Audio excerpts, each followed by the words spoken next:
नमस्ते बच्चों, मेरा नाम लकी आहूजा है और मैं आपको कक्षा 11 के समाजशास्त्र का अध्यापन करवा रही हूँ।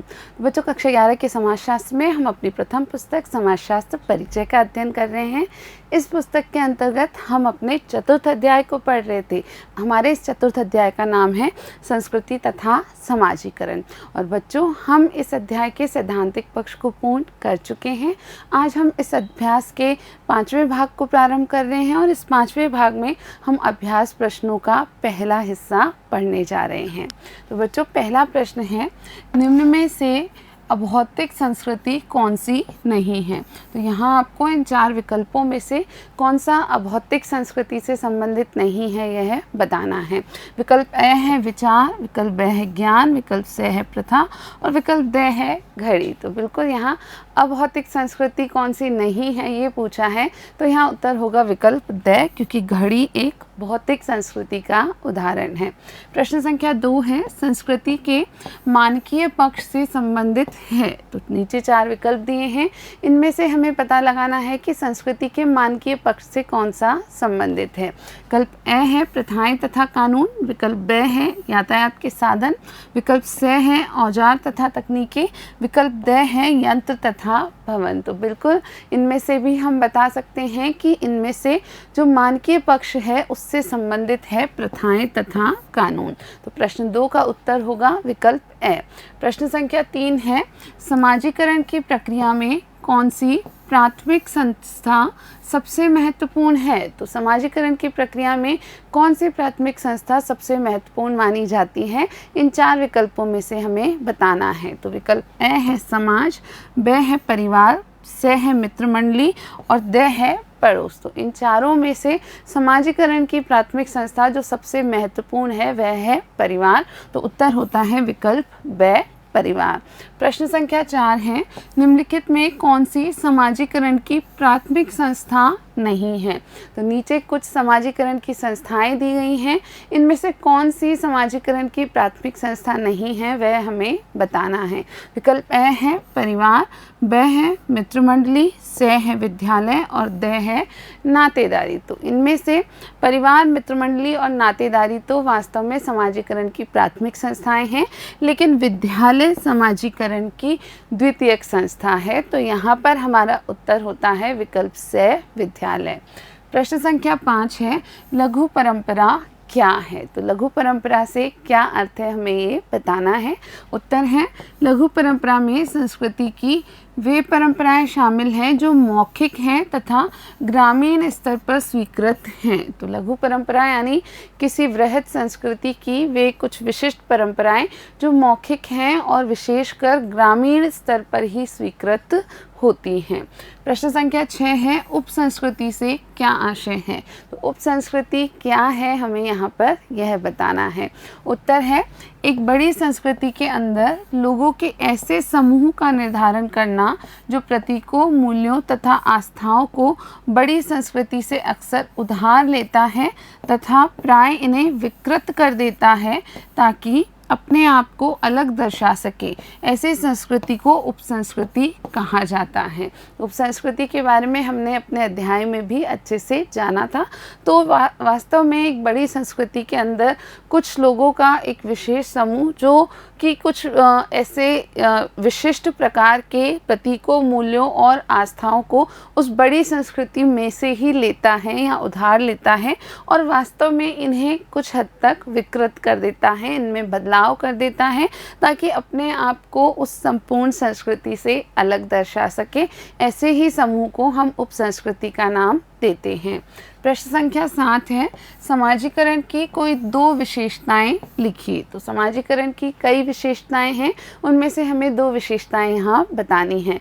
उत्तर है, समाजीकरण की 2 महत्वपूर्ण विशेषताएं निम्नलिखित हैं। पहली, समाजीकरण सामाजिक प्रतिमानों, मूल्यों मानदंडों तथा समाज स्वीकृत व्यवहारों को सीखने की एक प्रक्रिया है। तो वास्तव में समाजीकरण एक जटिल प्रक्रिया है जिसके द्वारा व्यक्ति सामाजिक प्रतिमानों को, मूल्यों को, मानदंडों को और समाज में जो स्वीकृत व्यवहार हैं उन सभी को सीख पाता है। दूसरी विशेषता है समाजीकरण जीवन पर्यंत चलने वाली प्रक्रिया है। तो ये प्रक्रिया जीवन में सदैव चलती ही रहती है, निरंतर चलती रहती है, कहीं एक विशिष्ट काल के लिए होने वाली प्रक्रिया नहीं है, यह जीवन पर्यंत निरंतर चलती रहती है। प्रश्न संख्या 8 है, समाजीकरण के किन्हीं 4 अभिकरणों के नाम लिखिए। तो समाजीकरण के कई अभिकरण हो सकते हैं, इनमें से 4 अभिकरणों के नाम हमें लिखने हैं। उत्तर है समाजीकरण के 4 अभिकरण निम्नलिखित हैं। पहला परिवार, दूसरा स्कूल या विद्यालय, तीसरा समकक्ष समूह या मित्र मंडली और चौथा व्यावसायिक समूह, यानी जहाँ कार्यस्थल या व्यावसायिक समूह पर व्यक्ति कार्य करता है वह भी समाजीकरण का एक अभिकरण है। बिल्कुल परिवार, विद्यालय, समकक्ष समूह और व्यावसायिक समूह ये 4 मुख्य उदाहरण हैं। प्रश्न संख्या 9 है, संस्कृति के 2 प्रमुख भाग कौन से हैं? तो संस्कृति को हम एक बहुत ही हम कहें कि स्तरीय तरीके से जब बांटते हैं तो इसे 2 मुख्य भागों में हम बांट सकते हैं, भौतिक संस्कृति तथा अभौतिक संस्कृति। तो उत्तर है संस्कृति के 2 प्रमुख भाग निम्नलिखित हैं। पहला भौतिक संस्कृति, इसके अंतर्गत मूर्त, पार्थिव तथा पदार्थगत संस्कृति को सम्मिलित किया जाता है। संस्कृति का यह पक्ष मनुष्यों द्वारा निर्मित वस्तुगत तथा पदार्थगत होता है। प्रौद्योगिकी, कला, उपकरण, वस्त्र इसके प्रमुख उदाहरण हैं। तो बिल्कुल संस्कृति के भौतिक पक्ष की जब हम बात करते हैं तो यह मानव निर्मित होता है, वस्तुगत या पदार्थगत होता है, यानी इसके अंतर्गत ऐसी सभी चीज़ों को शामिल किया जाता है जो कि मूर्त हैं या पार्थिव हैं, जिनका एक विशेष संरचना होती है। तो इनके अंतर्गत उदाहरण हम किसे किसे रख सकते हैं? तो किसी भी समाज की जो प्रौद्योगिकी से बनी वस्तुएं हैं, कलात्मक वस्तुएं हैं, सभी उपकरण और उसके अलावा वस्त्र आदि प्रमुख उदाहरण हैं भौतिक संस्कृति के। और दूसरा भाग है अभौतिक संस्कृति। अभौतिक संस्कृति के अंतर्गत विचार, ज्ञान, कला, परंपरा तथा विश्वास को सम्मिलित किया जाता है। यह अमूर्त तथा अपार्थिव होती है। तो अभौतिक संस्कृति की खास बात यह है कि मूर्त संस्कृति के विपरीत इसमें उन्हें शामिल किया जाता है जो मूर्त नहीं हैं, यानी अमूर्त हैं, और एक प्रकार से हम कहें कि उनकी कोई विशेष संरचना नहीं होती है। तो विचार हुए, विश्वास हुए, प्रतिमान हुए या फिर किसी विशेष प्रकार की परंपराएं हुई, उन सभी को अभौतिक संस्कृति में शामिल किया जाता है। प्रश्न संख्या 10 है, संस्कृति के 4 प्रमुख लक्षण बताइए। तो संस्कृति के कौन से 4 लक्षण हैं वो हमें बताने हैं। उत्तर है संस्कृति के 4 प्रमुख लक्षण निम्न है। पहला, संस्कृति अर्जित व्यवहार है जिसे सीखा जाता है। तो बिल्कुल संस्कृति वास्तव में अर्जित व्यवहार है, यह जन्मजात नहीं है, इसे ग्रहण किया जाता है।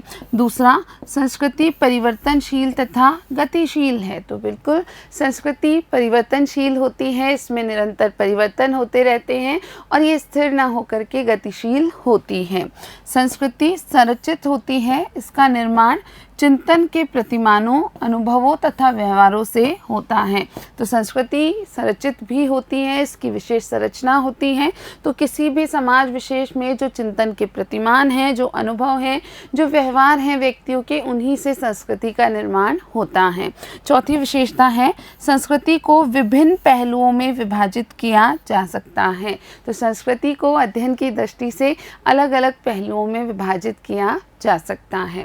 प्रश्न संख्या 11 है, सांस्कृतिक विलंबना से आप क्या समझते हैं? तो सांस्कृतिक विलंबना भी एक महत्वपूर्ण टर्म था जो हमने पढ़ा था हमारे अध्याय में, तो यहाँ हमें उसी के बारे में बताना है। उत्तर है, समाजशास्त्री ऑकबर्न के अनुसार संस्कृति के भौतिक पक्ष जैसे तकनीक इत्यादि का विकास तथा परिवर्तन तेजी से होता है, जबकि संस्कृति के अभौतिक पक्ष में परिवर्तन इतनी तीव्रता से नहीं होता है। इस प्रकार सांस्कृतिक परिवर्तन की प्रक्रिया में संस्कृति का अभौतिक पक्ष भौतिक पक्ष से पिछड़ जाता है। इसी को सांस्कृतिक विलंबना कहते हैं। तो बिल्कुल ये सांस्कृतिक विलंबना का जो विचार था वो ऑगबर्न द्वारा प्रस्तुत किया गया और उनका ये मानना था कि किसी भी संस्कृति के जो भौतिक पक्ष होते हैं उनमें परिवर्तन काफ़ी तेज़ी से होते हैं, तीव्र गति से होते हैं और उनकी तुलना में अभौतिक पक्षों में परिवर्तन तेज़ी से नहीं होते हैं। और इस प्रकार ये जो अंतर है भौतिक और अभौतिक संस्कृति में परिवर्तनों का, इसके कारण ही सांस्कृतिक विलंबना उत्पन्न होती है। प्रश्न संख्या 12 है, भौतिक एवं अभौतिक संस्कृति में कोई 4 अंतर लिखिए। तो भौतिक और अभौतिक संस्कृति में 4 प्रमुख अंतर क्या है, आइए देखते हैं। उत्तर है, भौतिक एवं अभौतिक संस्कृति में प्रमुख 4 अंतर निम्नलिखित हैं। पहला, भौतिक संस्कृति मूर्त होती है जबकि अभौतिक संस्कृति अमूर्त होती है। तो बिल्कुल हम चर्चा कर चुके हैं कि भौतिक संस्कृति मूर्त होती है लेकिन अभौतिक संस्कृति वास्तव में अमूर्त प्रकार की होती है। दूसरा अंतर है, भौतिक संस्कृति में तीव्र गति से परिवर्तन होते हैं जबकि अभौतिक संस्कृति में परिवर्तन बहुत मंद गति से होते हैं। तो भौतिक और अभौतिक संस्कृति के परिवर्तनों की गति अलग अलग होती है। भौतिक जो संस्कृति है उसके परिवर्तन काफ़ी तेज़ी से होते हैं लेकिन अभौतिक संस्कृति के परिवर्तन तुलनात्मक रूप से काफ़ी धीमे होते हैं। तीसरा अंतर है, भौतिक संस्कृति का मूल्यांकन किया जा सकता है लेकिन अभौतिक संस्कृति का मूल्यांकन प्रकट रूप से नहीं किया जा सकता है। बिल्कुल हम जब कुछ अलग अलग संस्कृतियों की तुलना करते हैं तो भौतिक संस्कृति का कुछ विशेष तरीकों से हम मूल्यांकन कर सकते हैं लेकिन अभौतिक संस्कृति का वास्तव में कोई प्रत्यक्ष मूल्यांकन संभव नहीं होता है। चौथा, अभौतिक संस्कृति का संबंध मानव के आंतरिक जीवन से है जबकि भौतिक संस्कृति का संबंध मनुष्य के बाह्य जीवन से है। तो जो अभौतिक संस्कृति है उसका संबंध तो है मानव के या मनुष्य के आंतरिक जीवन से, लेकिन भौतिक संस्कृति वास्तव में मानव के सिर्फ बाह्य जीवन से ही संबंधित है। प्रश्न संख्या 13 है, समाजीकरण का मुख्य उद्देश्य क्या है। तो समाजीकरण किस उद्देश्य से होता है, इसका मुख्य उद्देश्य क्या है, आइए जानते हैं। उत्तर है, समाजीकरण का मुख्य उद्देश्य व्यक्ति को मात्र जैविक प्राणी से सामाजिक प्राणी के रूप में परिवर्तित करना है।